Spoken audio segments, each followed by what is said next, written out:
자, 베타 서버에서 1등을 한 시가미가 티어리스트를 주관적인 의견에 기반해서 작성을 하였는데, 제가 이것과 관련해서 외국분들의 피드백을 받아보니까 다들 어느 정도 많이 공감을 하시더라고요. 그래서 이 버전을 제가 그 번역만 따로 해가지고 좀 더 자연스럽게 한국어로 번역을 해서 영상을 업로드하였습니다. 여기 있는 모든 정보는 베타 서버 기준으로 작성된 것이므로 17일날 정식 출시 후에는 추가되는 영웅들이 있거나 내용이 변경될 수 있어서 참고만 하시면 될 것 같습니다.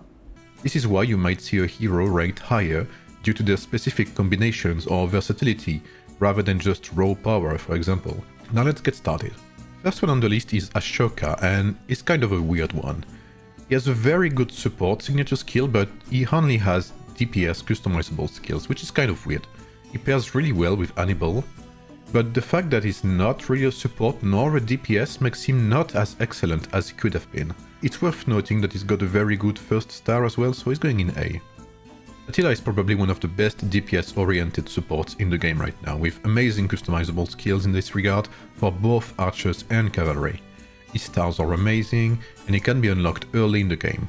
Attila shines the most when paired with strong commanders such as Lubu or Mulan. The stronger the light, the stronger the shadow, right? So it's an easy S+ for me.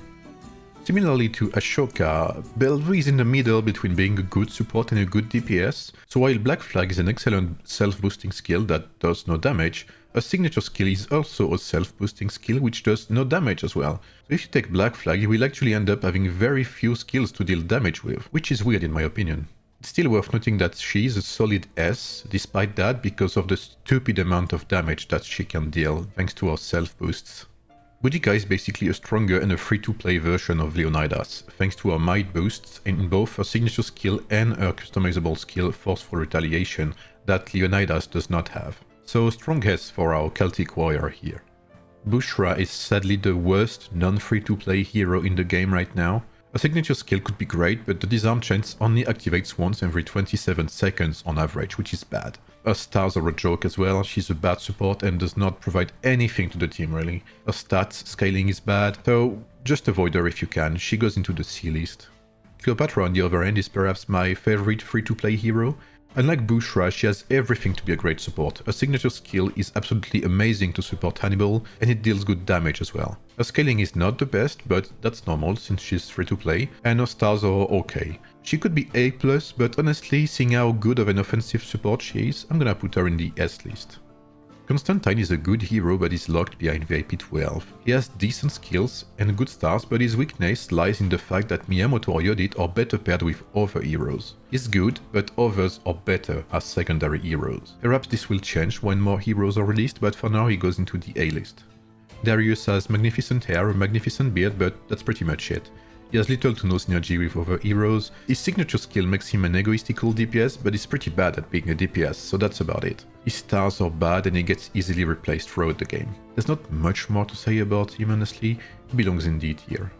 Barbarossa has a very good teamfighting commander skill, but it's almost never interesting to use him as a commander because others are basically better. He's a decent tank, but DPS warrior packmen do a better job at dealing damage than he does at tanking. Considering the fact that his paywall behind battle passes is not worth it if you can get Boudica instead of him, for instance. He's a solid B though. Now, the martial cavalry heroes are not really good heroes, sadly. Their commander and signature skills could be interesting, but they simply don't work. Sid is the perfect example from this lineup. His commander skill is terrible, his signature skill is not good, and his stars are not worth the investment. Easy B. Guanyu is a very egoistical DPS whose only purpose is to buff himself to deal damage, but is bad at it. His stars and scaling are bad as well. He's basically a weaker version of Lubu, so he goes into C tier. Hammurabi is a good early free-to-play hero, but he quickly gets replaced in the warrior swordsman lineups. He's a decent secondary hero to boost your commander early on, but other than that, there's not that much to him. His skill set is not really great and his stars are bland. He's a good free-to-play hero though, so he goes in the E tier. For a free-to-play hero, Sejong the Great is impressive. His signature skill is very good and his customizable skills are excellent for a support. His stars scale like crazy and will make your martial swordsman lineup become significantly stronger with time. It's a solid A for this new hero. Hideyoshi has a decent DPS-oriented support signature skill, but his skill set is that of a DPS hero, which is weird. In this way he's a bit like Ashoka, but worse. He's still a decent addition to your martial swordsman lineup, especially for free-to-plays, and his stars have a good scaling. He goes in the B rank. Hannibal is an excellent hero. He severely debuffs his enemies and deals good damage while doing so. He also does both might and strategy damage, so he's harder to counter. He has good supports to be paired with to make him shine, and he has good rings to equip as well. His scaling is good, his customizable skills are very good, his stars are good, he's an easy S+. Harold. I didn't mention Harold in this video because he's a terrible hero. He has little to no synergy with other warriors of main heroes, his stars are mediocre, his customizable skills are bad. Overall, avoid this hero and try to stick with the lineups I showed you, it's probably for the best. His signature skill is way too specific and isn't that good with other swordsmen or cavalry heroes because it forces them to play in a way that isn't the most optimal for them. His customizable skills are some of the worst in the game and his stars are simply bad. I'll just stop roasting him any further. Let's just create a specific F tier for him and put him in there. Josephine is a very good hero unlocked right at the start of the game. She can be a decent primary DPS or a good support or sub DPS with her healing abilities and will fit perfectly into early swordsman or archer lineups. Her skill set is good and will be a great asset for free-to-play lineups early on and will last long in archer lineups until Bellevue is unlocked. It's an easy A for Josephine. Joan of Arc is not a bad hero, but she definitely lacks creativity and depth in her skill set to be better. She's a decent free-to-play hero to have in your pikeman lineup, since she has access to decent counter-attack skills, but her stats are not impressive and her stars are way too basic. She belongs in C. While not being the greatest DPS out there, Caesar is saved by his customizable skill set and his stars, which will greatly improve his damage. The difference in damage between a 0-star and a 5-star Caesar is big. He's also accompanied by great heroes like Ram or Octavian, who will help to make him shine. Other than that, he's far from the best, and him being a MGE exclusive hero makes it hard to justify a spot higher than A, so in A he goes. Based on his scaling, stars, and signature skill alone, King Arthur deserves S+, but I won't elaborate any further since I haven't had the opportunity to properly test him yet. He's definitely strong and has great pairings with other swordsmen, but it's hard to evaluate how strong he is yet. Justinian is a very good defense-oriented support hero and will be a great addition to your Hannibal lineup. His customizable skills are very good, and even though his stats are not the greatest, his stars allow for a decent scaling. Solid S for Justinian. King Derek is a good free-to-play hero that can be upgraded up to 5 stars for free thanks to in-game events. He pairs really well with other swordsman heroes and will accompany you for a long time until better heroes show up. His 5th star is very good and he makes a great sub-DPS with decent buffs and debuffs, so it's a solid A for King Derek.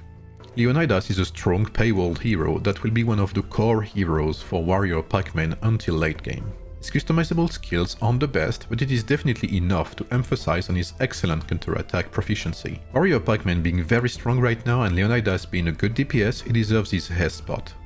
Lubu is one of the best burst DPS in the game right now, if not the best. His scaling is good regarding both stars and stats. He hits like a truck and his motto is basically, you don't need to be tanky if you can destroy your enemy in 2 seconds. When a proper secondary commander is released, other than Rani or Attila, he will be even more incredible. Easy S+ for Lubu.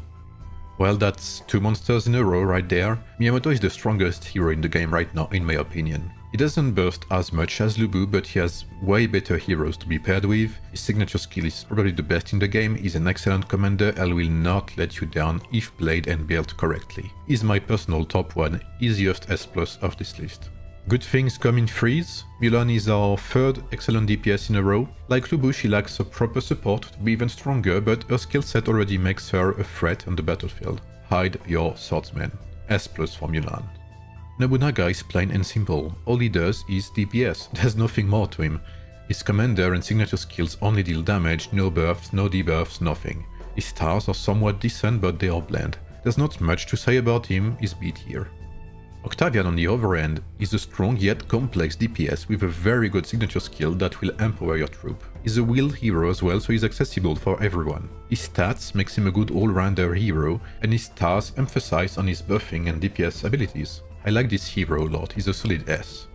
Queen Sandok could have been a really good hero, but her signature skill has a very low activation chance and her first star only increases its activation chance by 2%, which is a joke. Her 5th star is interesting but only buffs your team for 3 seconds, which is not great. She's a weaker Theodora in my opinion, but the fact that she has a low chance to silence still makes her somewhat a great addition to Suleiman's lineup. She goes in B tier. Ram is kind of difficult to obtain, being locked behind the top 10 in the Mightiest Governor event, making the Marshall Pikeman lineup a very difficult one to grind. He's definitely worth the acquisition if you can aim for him though, as he is a very good support and will change your lineup strength after he reaches 3 stars and after you replace Bushra with him. He deserves his S spot. Rani is not bad, but she definitely is a weaker version of Attila, having access to less interesting skills overall. She's still a good support to have, so she deserves her A rank. Richard is a hero you'll keep throughout the game and you'll be able to unlock him early on through the wheel. He's one of the core counter-attack Pikeman heroes and has decent scaling with stats and stars. I'm not really sure where to put him between A+ and S-, but I go with S. Philip is not very interesting. He's a somewhat decent DPS-oriented support hero, but the unskippable charging state on his signature skill makes it hard to take him seriously. He's decent to have with Sun Tzu, but honestly he'll be the first one to go once a better hero is released. He goes in B tier. Suleiman is a very good DPS that heavily relies on debuffs and his signature skill. His stars are decent, his stats are good, he has very good customizable skills that make him shine as a primary DPS, but sadly he lacks strong supports, Sandok and YSS being unreliable. It's worth noting that the Suleiman lineup heavily benefits from various legendary rings in the shop though, so he has room to grow. He's a solid S. Tarek is part of the cursed Marshall Cavalry lineup with Seed and Bushra. His signature skill could be interesting but is useless in rallies, just like Seed's. He has decent DPS customizable skills but is bad at being a DPS. His stars are not interesting, so it's a low B for Tarek. Theodora is a decent support hero, her passive signature skill providing constant damage reduction. Her 5th star is very good, but she's kind of hard to rank up. She has decent customizable skills and will be a great addition to your Suleiman or Sun Tzu lineups.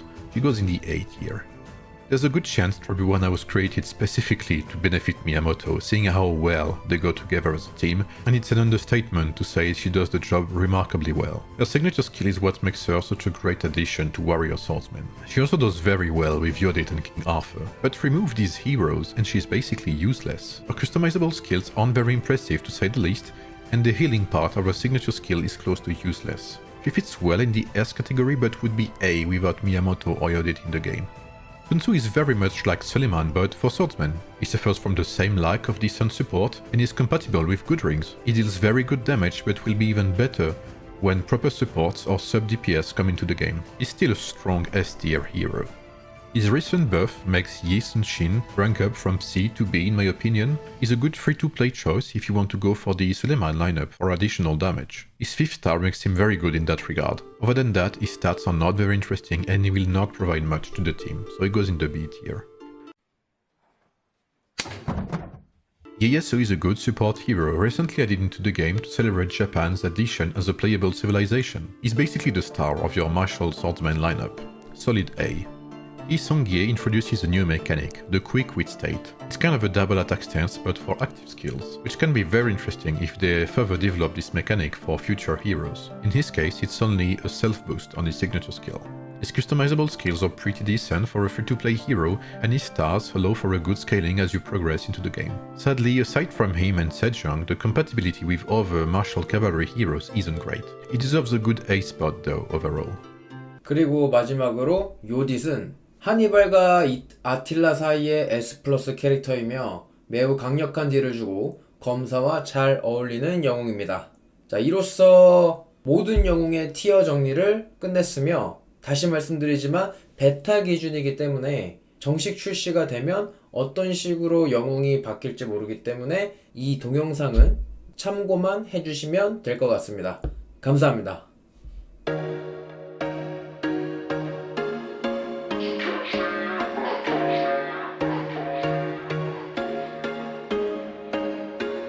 There was once a day that I would pray for you. I'd go and misbehave just so you'd notice too. Sneaking looks up and down from across the room.